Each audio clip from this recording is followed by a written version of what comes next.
श्रीकृष्ण परब्रह्मणे नमः। श्रीमद्भगवद्गीता अथ द्वितीयो अध्यायः सांख्ययोगः।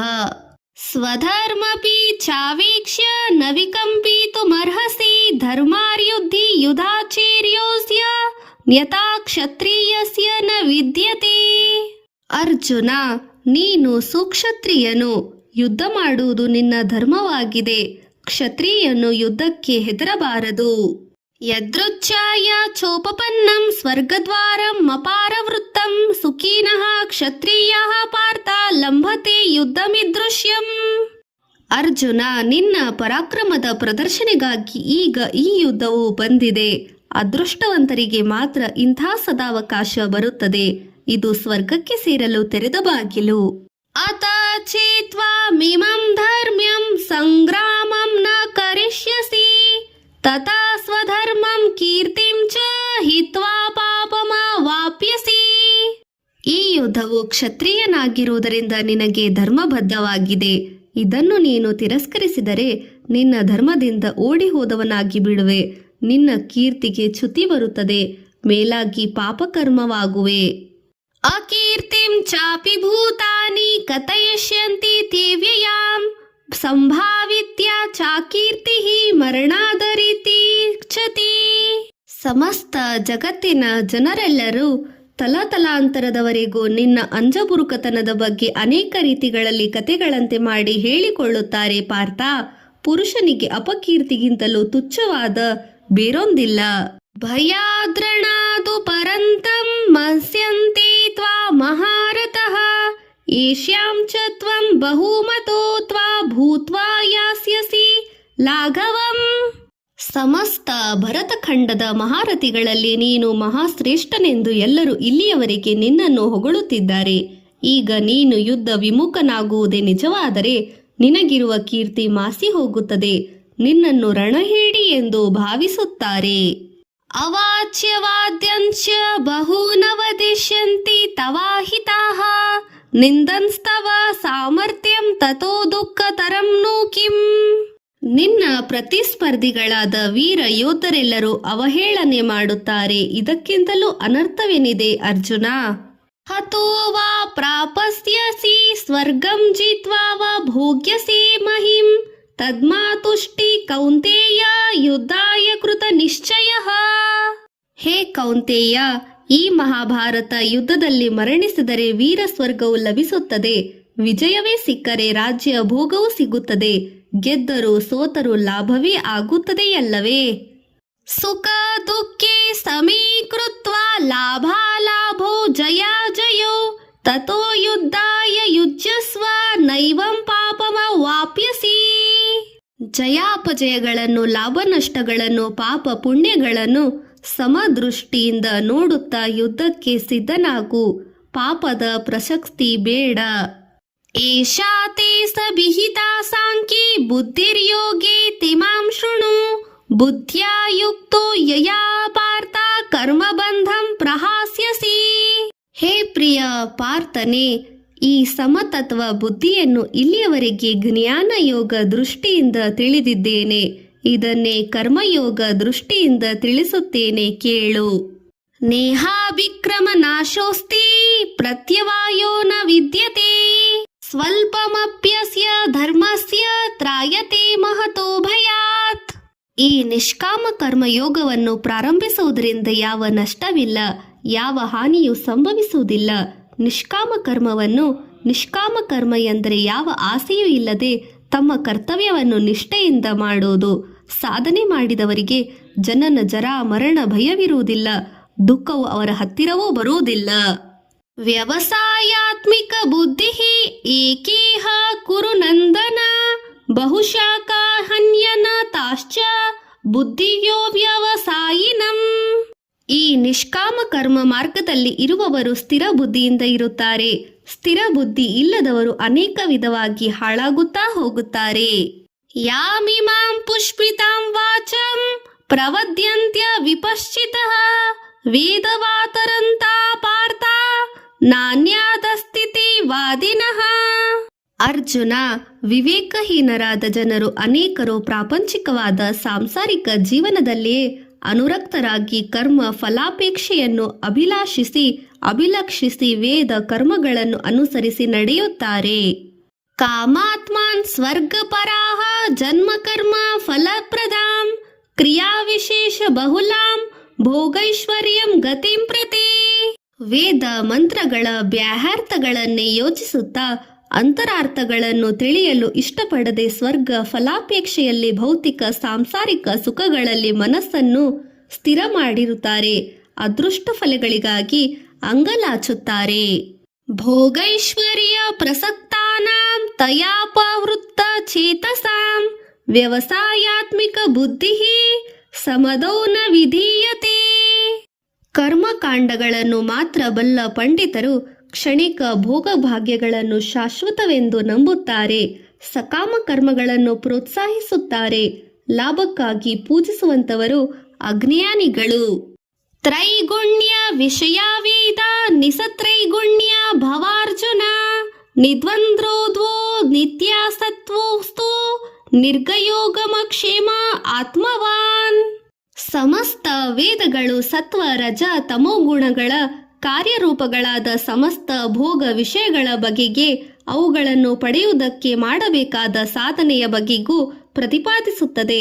ಅರ್ಜುನ, ನೀನು ಆ ವೈದಿಕ ಭೋಗಗಳ ಬಗ್ಗೆ ಆಸಕ್ತಿಯನ್ನು ಬಿಡು. ಸುಖ ಸಂತೋಷಗಳಿಗೆ ಅತೀತನಾಗು. ನಿತ್ಯನಾದ ಸತ್ಯನಾದ ಪರಮ ಸತ್ಯವಾದ ಪರಮಾತ್ಮನಲ್ಲಿ ಮನಸ್ಸನ್ನು ಸ್ಥಿರವಾಗಿ ಮಾಡು. ನಿನ್ನ ಯೋಗಕ್ಷೇಮಗಳನ್ನು ವಿಚಾರವನ್ನು ಮರೆತು ನಿನ್ನ ಮನಸ್ಸನ್ನು ನಿನ್ನ ವಶಕ್ಕೆ ತಂದುಕೋ. ಯಾವಾನಾರ್ಥ ಉದಾಪನಿ ಸರ್ವತಃ ಸಂಪ್ಲುತೋದಕೈ ತಾವಾನ ಸರ್ವೇಷು ವೇದೇಶು ಬ್ರಾಹ್ಮಣಸ್ಯ ವಿಜಾನತಃ. ಮಹಾಜಲಾಶಯದ ಪಕ್ಕದಲ್ಲಿರುವ ಚಿಕ್ಕ ಬಾವಿಯಿಂದ ಎಷ್ಟು ಉಪಯೋಗವಿರುತ್ತದೆಯೋ ಪರಮಾತ್ಮನ ಪ್ರಾಪ್ತಿಯನ್ನು ಪಡೆದು ಆನಂದವನ್ನು ಅನುಭವಿಸುವ ಜ್ಞಾನಿಗೆ ವೇದಗಳಿಂದ ಅಷ್ಟೇ ಪ್ರಯೋಜನವಿದೆ. ಕರ್ಮಣ್ಯೇವಾಧಿಕಾರಸ್ತೆ ಮಾ ಫಲೇಷು ಕದಾಚನಃ ಮಾ ಕರ್ಮಫಲ ಹೇತುರ್ಭೋ ಮಾತಿ ಸಂಗೋಪಸ್ತವ ಕರ್ಮಣಿ. ನಮ್ಮೆಲ್ಲರ ಸಮಸ್ತ ಕರ್ತವ್ಯ ಕರ್ಮಗಳನ್ನು ಆಚರಿಸುವುದರಲ್ಲಿಯೇ ನಿನಗೆ ಅಧಿಕಾರವಿದೆ. ನಮ್ಮ ಕರ್ತವ್ಯದ ಅಧಿಕಾರ ಮಾತ್ರ ನಮಗಿದೆ. ಕರ್ಮಫಲದಲ್ಲಿ ನಮಗೆ ಯಾವುದೇ ಅಧಿಕಾರವಿಲ್ಲ. ಫಲಾಪೇಕ್ಷೆಯನ್ನು ಬಿಟ್ಟು ಕೆಲಸಗಳನ್ನು ಮಾಡಿದಾಗ ನಿನಗೆ ಯಾವುದೇ ರೀತಿಯಲ್ಲಿ ದುಃಖವು ಇರುವುದಿಲ್ಲ. ಯೋಗಸ್ಥಃ ಕುರು ಕರ್ಮಾಣಿ ಸಂಗಂ ತ್ಯಕ್ತ್ವಾ ಧನಂಜಯ ಸಿದ್ಧ್ಯಾಸಿದ್ಯೋಃ ಸಮೋ ಭೂತ್ವಾ ಸಮತ್ವಂ ಯೋಗ ಉಜ್ಜತೆ. ಹೇ ಧನಂಜಯ, ಯೋಗಸ್ಥಿತನಾಗಿ ಜಯಾಪಜಯಗಳ ಆಸಕ್ತಿಯನ್ನು ಪರಿತ್ಯಜಿಸಿ ಸಮಬುದ್ಧಿಯಿಂದ ನಿನ್ನ ಕರ್ತವ್ಯ ಕರ್ಮವನ್ನು ಆಚರಿಸು. ಈ ಸಮತ್ವ ಸಮಬುದ್ಧಿಯನ್ನು ಕರ್ಮಯೋಗವೆಂದು ಜ್ಞಾನಿಗಳು ಹೇಳುತ್ತಾರೆ. ದೂರೇಣ ವ್ಯವ್ವರಂ ಕರ್ಮ ಬುದ್ಧಿಯೋಗ ಧನಂಜಯ ಬುದ್ಧೋ ಶರಣವನಿಚ್ಯ ಕೃಪಾಣಃ ಫಲಹೇತವಃ. ನೀನು ಈಗ ಸಮತ್ವ ಬುದ್ಧಿಯಿಂದ ಕರ್ಮಯೋಗವನ್ನೇ ಆಶ್ರಯಿಸು. ಸಕಾಮ ಕರ್ಮ ಯಾವುದಾದರೂ ಆಸೆಯಿಂದ ಮಾಡುವ ಕರ್ಮ ಒಳ್ಳೆಯದಲ್ಲ. ಪ್ರತಿಫಲಾಪೇಕ್ಷೆಯಿಂದ ಕೆಲಸಗಳನ್ನು ಮಾಡುವವರು ಕೃಪಣರು. ಬುದ್ಧಿಯುಕ್ತೋ ಜಹಾತಿಹ ಉಭೇ ಸುಕೃತ ದುಷ್ಕೃತೆ ತಸ್ಮಾತ್ ಯೋಗಾಯ ಯುಚ್ಯಸ್ವ ಯೋಗಃ ಕರ್ಮಸು ಕೌಶಲಂ. ಸಮತ್ವ ಬುದ್ಧಿಯಿಂದ ಕರ್ಮಯೋಗಿಯಂತೆ ಕರ್ತವ್ಯವನ್ನು ಮಾಡುವವನಿಗೆ ಪಾಪ ಪುಣ್ಯಗಳು ಅಂಟುವುದಿಲ್ಲ. ಅಂದರೆ ಕರ್ಮ ಫಲಿತವು ಅವನಿಗೆ ಅಂಟುವುದಿಲ್ಲ, ಅದರ ದೋಷಗಳು ಅವನಿಗೆ ಬಾಧಿಸುವುದಿಲ್ಲ. ಆದ್ದರಿಂದ ಅರ್ಜುನ, ನೀನು ಸಮತ್ವ ಬುದ್ಧಿಯನ್ನು ಆಶ್ರಯಿಸು. ಕರ್ಮ ಬಂಧನಗಳಿಂದ ವಿಮುಕ್ತನಾಗಲು ಇದೊಂದೇ ಮಾರ್ಗ. ಕರ್ಮಜಂ ಬುದ್ಧಿಯುಕ್ತಾ ಹಿ ಫಲಂ ತ್ಯಕ್ತ್ವಾ ಮಹೀನಿಷಣಂ ಜನ್ಮಬಂಧ ವಿನಿರ್ಮುಕ್ತ ಪದಂ ಗಚ್ಚಂತ್ಯ ನಾಮಯಂ.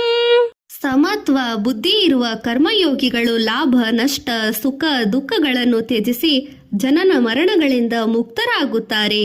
ಇಷ್ಟೇ ಅಲ್ಲ, ಅನಿರ್ವಿಕಾರ ನಿರ್ವಿಕಾರವಾದ ಪರಮ ಪದವನ್ನು ಸೇರಿ ಪರಬ್ರಹ್ಮನಲ್ಲಿ ಲೀನವಾಗುತ್ತಾರೆ. ಯದಾ ತೇ ಮೋಹಕಲಿಲಂ ಬುದ್ಧಿರ್ವ್ಯತಿರ್ತರಿಷ್ಯತಿ ತದಾ ಗಂತಾಸಿ ನಿರ್ವೇದಂ ಶ್ರೋತವ್ಯಸ್ಯ ಶ್ರುತಸ್ಯ ಚ. ಅರ್ಜುನ, ನೀನು ಮೋಹವೆಂಬ ಕೆಸರಿನಿಂದ ಸಂಪೂರ್ಣವಾಗಿ ಹೊರಗೆ ಬಿದ್ದಾಗಲೇ ಇಹಪರವಾದ ಲೌಕಿಕ ಸಂಬಂಧ ಬಾಂಧವ್ಯ ಬಂಧನಗಳಿಂದ ದೂರವಾಗಲು ಸಾಧ್ಯ. ಶ್ರುತಿ ಪ್ರತಿಪ್ನಾತೆ ಯದಾಸ್ತಾಸ್ತ್ಯ ನಿಶ್ಚಲ ಸಮಾಧಾವ ಚಲಾ ಬುದ್ಧಿ ಸ್ಥಾದಯೋಗಮಾವಾಪ್ಸ್ಯಸಿ. ವೈದಿಕ ಶಾಸ್ತ್ರಗಳಲ್ಲಿ ಹೇಳಲಾಗಿರುವ ಐಹಿಕ ಸುಖಗಳಿಗೆ ಮನಸ್ಸನ್ನು ಕೊಡದೆ ಪರಮಾತ್ಮನಲ್ಲಿ ನಿಶ್ಚಲ ಸ್ಥಿರ ಬುದ್ಧಿಯುಳ್ಳವನಾಗು. ಅವಾಗ ನೀನು ಕರ್ಮಯೋಗತ್ವವನ್ನು ಪಡೆಯುವಿ. ನಿನಗೆ ಪರಮಾತ್ಮನ ಜೊತೆ ನಿತ್ಯ ಶಾಶ್ವತ ಸಂಯೋಗವು ಸಿದ್ಧಿಸುತ್ತದೆ ಎಂದನು ಶ್ರೀಕೃಷ್ಣನು. ಅರ್ಜುನ ಉವಾಚ ಸ್ಥಿತಪ್ರಜ್ಞಸ್ಯ ಕಾ ಭಾಷ್ಯ ಸಮಾಧಿಸ್ತ್ಯ ಕೇಶವ ಸ್ಥಿತಸ್ಥಿಃ ಕಿಂ ಪ್ರಭಾಷೇತ ಕಿಮಾಸಿತ ವ್ರಜೇತ ಕಿಂ. ಕೃಷ್ಣ, ಸ್ಥಿತಪ್ರಜ್ಞನ ಲಕ್ಷಣ ಹೇಗಿರುತ್ತದೆ, ಅಂತವನು ಹೇಗೆ ಮಾತನಾಡುತ್ತಾನೆ, ಹೇಗೆ ಜೀವನವನ್ನು ನಡೆಸುತ್ತಾನೆ, ಅವನು ಹೇಗೆ ಇರುತ್ತಾನೆ. ಶ್ರೀ ಭಗವಾನ್ ಉವಾಚ ಪ್ರಜಹಾತಿ ಯದಾ ಕಾಮನ ಸರ್ವಾನ್ ಪಾರ್ಥ ಮನೋಗತಾನ್ ಆತ್ಮಾನ್ಯೇನವಾತ್ಮಾನ ತುಷ್ಟಃ ಸ್ಥಿತಪ್ರಜ್ಞಸ್ಯ ದ್ಯೋಚತೆ. ಅರ್ಜುನ, ಸೋಲು ಗೆಲುವುಗಳನ್ನು, ಅದರ ಅವಮಾನಗಳನ್ನು, ಸುಖ ದುಃಖಗಳನ್ನು, ಲಾಭ ನಷ್ಟಗಳನ್ನು ಒಂದೇ ರೀತಿಯ ಮನಸ್ಸಿನಿಂದ ಸ್ವೀಕರಿಸುವ ಮನುಷ್ಯನನ್ನು ಸ್ಥಿತಪ್ರಜ್ಞೆ ಎಂದು ಹೇಳುತ್ತಾರೆ. ಮನಸ್ಸಿನಲ್ಲಿರುವ ಕೋರಿಕೆಗಳನ್ನು ಪರಿತ್ಯಜಿಸಿ ಆಗುಹೋಗುಗಳನ್ನೆಲ್ಲ ಪರಮಾತ್ಮನ ಸಂಕಲ್ಪವೆಂದು ಭಾವಿಸುವ ವ್ಯಕ್ತಿಯನ್ನು ಸ್ಥಿತಪ್ರಜ್ಞನೆಂದು ಹೇಳುತ್ತಾರೆ. ದುಃಖೇಶ್ವಾನುದ್ವಿಗ್ನಮನ ಸುಖೇಶು ದಿಗತ ಸ್ಪೃಹ ವಿತರಾಗ ಭಯಕ್ರೋಧ ಸ್ಥಿತರ್ಧೀರ್ಮುನಿರ್ಯುಚ್ಯುತೆ. ಸುಖಗಳು ಬಂದಾಗ ಖುಷಿ ಪಡುತ್ತಾ, ಕಷ್ಟಗಳು ಬಂದಾಗ ದುಃಖ ಪಡುತ್ತಾ ಇರುವವನು ಪಾಮರನು. ಚಳಿ ಬಿಸಿಲುಗಳನ್ನು, ಸುಖ ದುಃಖಗಳನ್ನು, ಕಷ್ಟ ನಷ್ಟಗಳನ್ನು, ಶುಭಾಶುಭಗಳನ್ನು, ಲಾಭ ನಷ್ಟಗಳನ್ನು, ನಿಂದ ಸ್ತುತಿಗಳನ್ನು, ತಿರಸ್ಕಾರ ಪುರಸ್ಕಾರಗಳು, ಜನನ ಮರಣಗಳು ಸಮಭಾವದಿಂದ ಸಮ ಮನಸ್ಸಿನಿಂದ ಸ್ವೀಕರಿಸುವ ಮನನಶೀಲ ಮನುಷ್ಯನು ಸ್ಥಿತಪ್ರಜ್ಞ ಎಂದು ಹೇಳುತ್ತಾರೆ. ಯಹ ಸರ್ವತ್ರ ನ ಭೀಸ್ನೇಹ ತತತ ಪ್ರಾಪ್ಯ ಶುಭಾಶುಭಂ ನಾಭಿನಂದತಿ ದ್ವೇಷ್ಟಿ ತಸ್ಯ ಪ್ರಜ್ಞಾ ಪ್ರತಿಷ್ಠಿತ. ಯಾವುದರಲ್ಲಿಯೋ ಮಾಮಾಸಕ್ತಿ ಇಲ್ಲದೆ ಅನುಕೂಲ ಪ್ರತಿಕೂಲ ಪರಿಸ್ಥಿತಿಗಳಲ್ಲಿ ಹರ್ಷ ವಿಷಾದಗಳನ್ನು ತೋರದೆ ಭಾವಾವೇಶಗಳಿಗೆ ಒಳಗಾಗದೆ ಸನ್ಯಾಸಿಯಂತೆ ಜೀವಿಸುವವನು ಸ್ಥಿತಪ್ರಜ್ಞನು ಎಂದು ಹೇಳುತ್ತಾರೆ. ಯದಾ ಸಂಹರತೆ ಚಾಯಂ ಕೂರ್ಮಾ ಸಂಗಾನಿವ ಸರ್ವಶಃ ಇಂದ್ರಿಯಾಣೇಂದ್ರಿಯಾರ್ಥೇಭ್ಯಂ ಸಸ್ಯ ತಸ್ಯ ಪ್ರಜ್ಞಾ ಪ್ರತಿಷ್ಠಿತ. ಯಾವ ಪ್ರಕಾರದಲ್ಲಿ ಆಮೆಯು ತನ್ನ ಅವಯವಗಳನ್ನು ತನ್ನೊಳಗೆ ಎಳೆದುಕೊಂಡು ಮುದುಡಿಕೊಳ್ಳುವ ಹಾಗೆ ಮನುಷ್ಯನು ತನ್ನ ಇಂದ್ರಿಯಾಭಿಲಾಷೆಗಳನ್ನು ಸಂಕ್ಷಿಪ್ತ ಮಾಡಿಕೊಂಡು ಸ್ಥಿರ ಬುದ್ಧಿಯವನಾಗಬೇಕು. ವಿಷಯಾ ವಿನಿವರ್ತಂತೆ ನಿರಾಹಾರಸ್ಯ ದೇಹಿನಃ ರಸವರ್ಜ್ಯಂ ರಸೋಪ್ಯಸ್ಯ ಪರಂ ದುಷ್ಟ್ವಾ ನಿವರ್ತತೆ. ಸಮಸ್ತ ಇಂದ್ರಿಯ ಸುಖಗಳ ಬಗ್ಗೆ ಎಷ್ಟು ನಿಯಂತ್ರಣ ಮಾಡಿಕೊಂಡರೂ ಆಸಕ್ತಿಯು ಬೇಗನೆ ದೂರವಾಗುವುದಿಲ್ಲ. ಸ್ಥಿತಪ್ರಜ್ಞನಿಗೆ ಮಾತ್ರ ಹೀಗೆ ಆಗುವುದಿಲ್ಲ. ಯತತೋ ಹ್ಯಪಿ ಕೌಂತೇಯ ಪುರುಷಸ್ಯ ವಿಪಶ್ಚಿತಃ ಇಂದ್ರಿಯಾಣಿ ಪ್ರಮಾಥೀನಿ ಹರಂತಿ ಪ್ರಸಂಭಂ ಮನಃ. ಮನುಷ್ಯನಲ್ಲಿರುವ ಜ್ಞಾನೇಂದ್ರಿಯಗಳು, ಕರ್ಮೇಂದ್ರಿಯಗಳು. ಜ್ಞಾನೇಂದ್ರಿಯ ಎಂದರೆ ಮೂಗು, ಬಾಯಿ, ಕಣ್ಣು, ಶರೀರ, ಕಿವಿಗಳು. ಕರ್ಮೇಂದ್ರಿಯಗಳು ವಾಕು, ಕೈ, ಕಾಲು, ಉದರ, ಮಮೇಂದ್ರಿಯ. ಈ 10 ಇಂದ್ರಿಯಗಳನ್ನು ನಾವೆಷ್ಟು ವಶದಲ್ಲಿಟ್ಟುಕೊಳ್ಳಲು ಪ್ರಯತ್ನಿಸಿದರೂ ತಮ್ಮ ತಮ್ಮ ದುರಾಭ್ಯಾಸಗಳನ್ನು ಬಿಡುವುದೇ ಇಲ್ಲ. ತಾನಿ ಸರ್ವಾಣಿ ಸಂಯಮ್ಯ ಯುಕ್ತ ಆಸೀತ್ ಮತ್ಪರಂ ವಶೇ ಹಿ ಯಸ್ಯೇಂದ್ರಿಯಾಣಿ ತಸ್ಯ ಪ್ರಜ್ಞಾ ಪ್ರತಿಷ್ಠಿತ. ಜ್ಞಾನಿಯಾದವನು ಮನುಷ್ಯನು ಜ್ಞಾನೇಂದ್ರಿಯ ಕರ್ಮೇಂದ್ರಿಯಗಳನ್ನು ತನ್ನ ವಶದಲ್ಲಿಟ್ಟುಕೊಂಡು ಮನಸ್ಸನ್ನು ಪರಮಾತ್ಮನಲ್ಲಿ ಸ್ಥಿರ ಮಾಡಿ ಧ್ಯಾನ ಯೋಗಾದಿ ಕಾರ್ಯಗಳನ್ನು ಮಾಡಬೇಕು. ಧ್ಯಾಯತೋ ವಿಷಯಾನುಸ್ಪಸಃ ಸಂಗತ್ವೇಷು ಪಜಾಯತೆ ಸಂಗಾತ ಜಾಯತೆ ಕಾಮ ಕಾಮಾತ್ ಕ್ರೋಧೇ ಸ ಬೀಜಾಯತೆ. ಇಂದ್ರಿಯ ವಶನಾದ ಮನುಷ್ಯನಿಗೆ ಈ ವಿಷಯದಲ್ಲಿ ಆಸಕ್ತಿ ಹುಟ್ಟುತ್ತದೆ. ಆಸಕ್ತಿ ಹೆಚ್ಚಾದಾಗ ಆವೇಶ ಹುಟ್ಟುತ್ತದೆ. ಆವೇಶದಿಂದ ಕೋಪವು ಬರುತ್ತದೆ. ಕ್ರೋಧಾದ್ಭವತಿ ಸಮ್ಮೋಹಂ, ಸಮ್ಮೋಹಾತ್ ಸ್ಮೃತಿ ವಿಭ್ರಮಃ, ಸ್ಮೃತಿಭ್ರಂಶ್ಯಾತ್ ಬುದ್ಧಿನಾಶೋ ಬುದ್ಧಿನಾಶಾತ್ ಪ್ರಣಶ್ಯತಿ. ಮನುಷ್ಯನಲ್ಲಿರುವ ಕೋಪದಿಂದ ವ್ಯಾಮೋಹವು ಹುಟ್ಟುತ್ತದೆ, ನೆನಪಿನ ಶಕ್ತಿ ಹಾಳಾಗುತ್ತದೆ. ಇದರಿಂದ ಬುದ್ಧಿಶಕ್ತಿ ನಾಶವಾಗುತ್ತದೆ. ಬುದ್ಧಿಶಕ್ತಿ ನಾಶವಾದಾಗ ಮನುಷ್ಯನು ಪತನದ ದಾರಿ ಕಡೆಗೆ ಮರಳುತ್ತಾನೆ. ರಾಗದ್ವೇಷ ವಿಮುಕ್ತೈಸ್ತು ವಿಷಯಾನೀಂದ್ರೈಶ್ಚೈರ್ನರ ಆತ್ಮವೈಶ್ಯೈರ್ವಿಧೇಯಾತ್ಮ ಪ್ರಸಾದಮದಿ ಗಚ್ಚತಿ. ತಮ್ಮ ಅಂತಃಕರಣವನ್ನು ವಶದಲ್ಲಿಟ್ಟುಕೊಂಡು ಮನುಷ್ಯನು ರಾಗ ದ್ವೇಷ ರಹಿತನಾಗಿ ಸಾತ್ವಿಕ ಬುದ್ಧಿಯಿಂದ ಇದ್ದರೂ ಶಾಂತಿಯನ್ನು ಪಡೆಯುತ್ತಾನೆ. ಪ್ರಸಾದೇ ಸರ್ವ ದುಃಖಾನಾಂ ಹಾನಿರಸ್ಯೋಪಜಾಯತಿ ಪ್ರಸನ್ನಚೇತಸೋ ಹ್ಯಾಶು ಬುದ್ಧಿ ಪರ್ಯವಸ್ತಿಷ್ಠ್ಯತಿ. ಶಾಂತಿಯಿಂದ ಇರುವವರಿಗೆ ದುಃಖಗಳು ದೂರವಾಗುತ್ತದೆ. ದುಃಖಗಳು ದೂರವಾದಾಗ ಬುದ್ಧಿ ಪರಮಾತ್ಮನಲ್ಲಿ ಸ್ಥಿರವಾಗಿ ನಿಲ್ಲುತ್ತದೆ. ನಾಸ್ತಿ ಬುದ್ಧಿರಯುಕ್ತಸ್ಯ ನ ಚಾಯುಕ್ತಸ್ಯ ಭಾವನಾ ನ ಚ ಭಾವನಯತಃ ಶಾಂತಿ ಅಶಾಂತಸ್ಯ ಕುತಃ ಸುಖಂ. ಇಂದ್ರಿಯಗಳು ಮತ್ತು ಮನಸ್ಸು ವಶದಲ್ಲಿ ಇಲ್ಲದಿದ್ದರೆ ಸ್ಥಿರವಾದ ಬುದ್ಧಿ ಇರುವುದಿಲ್ಲ. ಸ್ಥಿರ ಬುದ್ಧಿ ಇಲ್ಲದವನಿಗೆ ಮನಃಶಾಂತಿ ಇರುವುದಿಲ್ಲ. ಶಾಂತಿ ಇಲ್ಲದವ ಮನುಷ್ಯರಿಗೆ ಸುಖವು ಇರುವುದಿಲ್ಲ. ಇಂದ್ರಿಯಾಣಾಂ ಹಿ ಚರಂತಾಂ ಯನ್ಮೋನ್ಮೋನು ವಿಧೀಯತೆ ತದಸ್ಯ ಹರತಿ ಪ್ರಜ್ಞಾಂ ವಾಯುರ್ನಾಭವ ಮಿವಾಭವತಿ. ಇಂದ್ರಿಯಗಳ ವಶನಾದ ಮನಸ್ಸನ್ನು ನೀರಿನ ಮೇಲೆ ನಿಂತಿರುವ ನಾವೆಯನ್ನು ಗಾಳಿ ಅಲುಗಾಡಿಸುವಂತೆ ಇಂದ್ರಿಯಗಳು ನಿಶ್ಚಲ ಬುದ್ಧಿಯನ್ನು ಹಾಳು ಮಾಡುತ್ತದೆ. ಅಸ್ಮಾದೃಶ್ಯಸ್ಯ ಮಹಾಬಾಹೋ ನಿಗೃಹೀತಾನಿ ಸರ್ವಶಃ ಇಂದ್ರಿಯಾಣೀಂದ್ರಿ ಪಾರ್ಥೇಯ ತಸ್ಯ ಪ್ರಜ್ಞಾ ಪ್ರತಿಷ್ಠಿತಾ. ಅರ್ಜುನ, ಇಂದ್ರಿಯಗಳನ್ನು ವ್ಯಾಮೋಹಗಳಿಂದ ದೂರ ಮಾಡಿದ ಮನುಷ್ಯನಿಗೆ ಸ್ಥಿರ ಬುದ್ಧಿ ಹುಟ್ಟಿ ಅಶಾಂತಿ ದೂರವಾಗುತ್ತದೆ. ಯಾ ನಿಶಾ ಸರ್ವಭೂತಾನಾಂ ತಸ್ಯಾಂ ಜಾಗೃತಿ ಸಂಯಮಿ ಯಸ್ಯಾಂ ಜಾಗೃತಿ ಭೂತಾನಿ ಸಾ ನಿಶಾ ಪಶ್ಯತು ಮುನೇಃ. ಸಮಸ್ತ ಜಗತ್ತಿನಲ್ಲಿರುವ ಎಲ್ಲಾ ರೀತಿಯ ಪ್ರಾಣಿಗಳು ನಿದ್ದೆಯಿಂದ ಎದ್ದು ಸಾಂಸಾರಿಕ ಕಾರ್ಯಗಳನ್ನು ಪ್ರಾರಂಭಿಸಿ ಹಗಲಿನ ಸಮಯವೆಂದು ಭಾವಿಸುತ್ತಾರೆ. ಸ್ಥಿತಪ್ರಜ್ಞನಿಗೆ ಅದು ರಾತ್ರಿಯಾಗಿರುತ್ತದೆ. ಎಲ್ಲಾ ಪ್ರಾಣಿಗಳು ನಿದ್ರಾವಸ್ಥೆಯಲ್ಲಿರುವ ರಾತ್ರಿ ಸಮಯವು ಸ್ಥಿತಪ್ರಜ್ಞನಿಗೆ ಹಗಲು ಆಗಿರುತ್ತದೆ. ಆಪೂರ್ಯಮಾಣ ಮಚಲ ಪ್ರತಿಷ್ಠಂ ಸಮುದ್ರಮಾಪಃ ಪ್ರವಿಶ್ಯಂತಿ ಯದ್ವತಾದ ತದ್ವತ್ ಕಾಮ ಯಂ ಪ್ರವಿಶ್ಯಂತಿ ಸರ್ವೇಃ ಸ ಶಾಂತಿಮಾಪ್ನೋತಿ ಸ ಕಾಮಕಾಮಿ.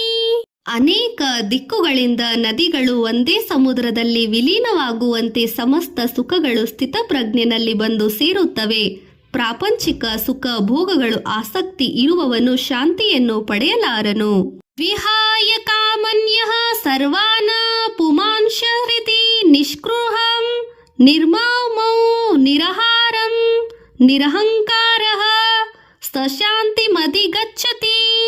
ಸಮಸ್ತ ಕೋರಿಕೆಗಳನ್ನು ಪರಿತ್ಯಜಿಸಿ ಮಮತಾನುಬಂಧನಗಳಿಗೆ ದೂರವಾಗಿದ್ದು ಅಹಂಕಾರ ದ್ವೇಷ ಅಸೂಯೆಗಳಿಗೆ ವಶನಾಗದೆ ಇರುವಂತಹವನು ಶಾಂತಿಯನ್ನು ಪಡೆಯುತ್ತಾನೆ.